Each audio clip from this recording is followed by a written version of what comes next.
We're starting a new month, so this is a perfect time to talk about today's subject. How'd last month finish for you? Did you sell what you had hoped for? Were you hoping to do a little bit more? Are you hoping to do a little bit more this month? There's a simple way to start hitting the numbers that you set for yourself and even start increasing those numbers on a regular basis. Now, what do you think about when you think of goals? Are you like most of us where you think about your sales manager, your general manager, your dealer coming to you and saying, hey, how many are you going to sell this month? You give them a number. You guys maybe write it down, put it in a book or put it on a dry erase board, and you never really look at it again until the end of the month comes. And then maybe you look at it and say, hey, great job, you hit your number, or hey, you fell short, make sure you hit it this month. That's how most stores, most people look at goals. It's just kind of a hope.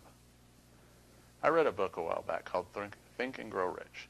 Several of you watching this have probably read that same book, so a lot of this is going to be very familiar material for you. Before we get started, I do want to talk about in terms of goals. There's 3 levels of goals. There's short-term, medium-term, and long-term goals. Those short-term goals are your monthly goals, maybe quarterly goals. Your medium-term goals are those yearly or annual goals. And your long-term goals are those 5, 10-year lifetime goals that you set for yourself. So when you think of goals, don't think of, hey, I'm going to set a goal this month and I'm going to look at that one goal and that's all you're focused on. You should have several goals going on at one time. Now we're going to talk about the 10 steps of goal setting. If you follow these 10 simple steps that we're going to go over today, I think you're going to see that these goals that you set for yourselves are going to have some meaning behind them now. And it's going to be a roadmap to help you achieve levels of success you haven't been able to go through before. Because you see, they don't teach us this kind of stuff in school. They teach us reading, writing, arithmetic, but they don't teach us things like this of what do we need to do to set goals and achieve those goals so that we can get what we want out of life. And when I talk about goals, there's not just goals for a career, but for our personal life and our personal development as well. We need to be well-rounded people that have fun at work, fun away from work, continue to grow as individuals. So when you think of goals, don't just think about stuff at work. So the first step in goal setting is 1, you need to be decisive. We define ourselves by the decisions that we make, and the direction of our life changes the instant we decide what goals we want to pursue. Being decisive means, hey, I want to spend more time with my family. So what do I need to do to spend more time with my family? Now, you know you're still going to have mortgage payments, car payments, insurance payments. All those bills are going to keep coming. So you can't just say, I'm going to spend less time at work. But you can say, hey, you know what can I do at work to put the same amount of production into less hours so that I can spend more time with my family? And as you do that and you're decisive about what you want, you're going to find ways to compress the same amount of work into less hours if that's what your goal is. The second thing we need to do is just write our goals down. We need to be specific, they need to be measurable, and they need to have a deadline. You see, written goals are the catalyst for success and achievement. Harvard did a study. They took a graduating class and they asked how many of them had goals. 3% of the graduates had written goals. 13% had goals, but they weren't written down, and a full 84% didn't have any specific goals. 10 years later, they looked at that same class. 3% that had written goals were making 10 times more than the other 97% combined. And even the 13% that had goals but weren't written down were still making twice as much as the 84%. Why is this? Because writing it down makes it real, and it makes us hold ourselves accountable to that goal. When we sit there and write something down, we're going to look at it and we're going to hold ourselves to a level that we wouldn't if we just put that goal in our head. Because if we put it in our head, we can say, oh, we didn't hit it, and we can kind of push it away. But writing it down makes it real. Third thing we need to do, we need to plan thoroughly. Planning allows us to carefully orchestrate all the steps along the way towards our goal. See, there's going to be obstacles that pop up. So by planning and saying, hey, you know what, this is how I'm going to hit this goal. I want to spend more time with my family. I still need to sell 15 cars. To sell 15 cars, I need to make X number of phone calls a day. And if there's a day that the kids get sick and we can't do it, then hey, you know what? That was an obstacle that came up, so now I need to take those phone calls I was supposed to make that day and divide them out amongst the rest of the days that I have left. But by having that plan of what it's going to take to hit the goal, when something does come up and get in the way, you're still going to be able to reach your goal by knowing what you need to do. The fourth thing you need to do is involve others. We need to surround ourselves with people that want to help us. You see, as you set your goals and you start achieving them and achieving new levels of success, you're going to have people, naysayers, that try and pull you down. You need to keep those people out of your goal setting. But you need to involve the supportive people, your family, your friends, your coworkers that are going to help you get there. You want to involve all those people. Your managers, they want to help you. Your family, they want to help you. Your friends, they want to help you. Involve them in your goal setting so that they can help you reach those levels. So they can help you hold yourself accountable. The fifth thing is we want to welcome failure. And I know that seems weird, but we want to welcome failure. You see, failure stops us long enough to learn and re-strategize and relaunch. That way we're going to be more prepared the next time. Most of you have probably heard this, but Thomas Edison failed 10,000 times when he was inventing the light bulb.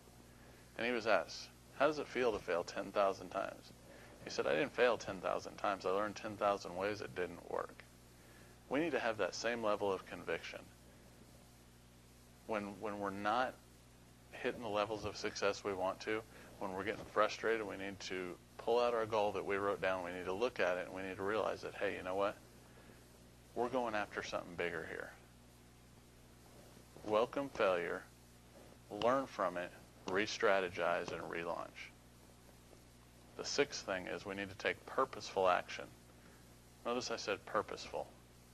Don't just take action. Now, a good plan's almost always going to get us in the door, but it's the action that seals the deal. And I read a great quote about action that relates to the car business. And it said this: selling cars without growth is like eating soup with a fork. You're certainly going to stay busy, but you're also going to stay hungry. See, that relates to making a profit. The action isn't being supported. We're staying busy. So when you're looking at your goals, take that action and make sure that it's purposeful and it's working towards achieving those goals that you've set for yourself. If it's not an action that's helping you get towards your goal, don't do it. Don't just do action to do it. Make sure it's purposeful. Seventh thing, we need to stay focused. The moment we focus on a goal, it works like a magnet pulling us towards it. Going back to that family, if you say, hey, I need more time with my kids. They're young, this is the early years and I want to spend time with them, and you know you need to make X number of dollars to pay your bills, when you're at work, don't get there, get a cup of coffee, sit around a little bit, chat with your friends. Remember that goal of spending time with your family so that you can focus on that when you're making those phone calls. When you get 10 times in a row that you don't get somebody to pick up the phone, remember what that goal is. Focus on it so that you're willing to pick up the phone and make that 11th call, which is the one that might just make a sale. The eighth thing, we need to inspect what we expect. Attention increases productivity, and it tells us how we're doing in achieving our goals. Look at your weekly goals monthly. Look at your monthly goals quarterly. Look at your quarterly goals, look at your annual goals quarterly.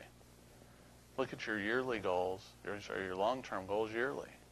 Take a look at all these goals on a regular basis and say, hey, you know what? It looks like I'm ahead of this goal. Maybe make an adjustment upwards a little bit. If you're not tracking to hit your goal, say, what do I need to do? What action do I need to change so that I can get back on track to make that goal happen? Take a look at it weekly, monthly, quarterly, annually, depending on the length of the goal, and make any necessary adjustments. Number 9, you need to reward yourself for goals. If you don't reward yourself, if you work hard and you hit a goal and you don't reward yourself, you're not going to continue to be inspired to chase after those goals. You see, a goal once achieved, it deserves to be rewarded. Now, on the flip side is that, hey, if you set a goal for yourself of 15 cars in the month and you sell 11, don't say, well, you know what, I tried really hard, so I'm going to do that anyway. My goal was 15 cars, and if I did, I was going to take my family out for a nice dinner. Don't say, oh, I sold 11. I worked hard, so I'm going to take my family out anyway, because that's reinforcing a negative behavior. But when you hit that goal of 15, take your family out, enjoy it, and set yourself up for a goal the next month. And the 10th thing is, we need to maintain personal integrity. See, maintaining a commitment to ourselves and holding ourselves accountable is what I mean by personal integrity. Of course, you don't want to lie, cheat, and steal to get to your goals, but have that personal integrity of setting a goal and keeping your promise to yourself to achieve it. So to finish up and go through those 10 real quick again. Number 1, be decisive. Number 2, write it down. Number 3, plan thoroughly. Number 4, involve others. Number 5, welcome failure. Number 6, take purposeful action. Number 7, stay focused. Number 8, inspect what you expect. Number 9, reward yourself. And number 10, maintain personal integrity. If you follow these 10 simple steps to goal setting, you are going to reach levels of success you haven't seen in the past. Thanks for taking your time today. I look forward to seeing you on tomorrow's segment.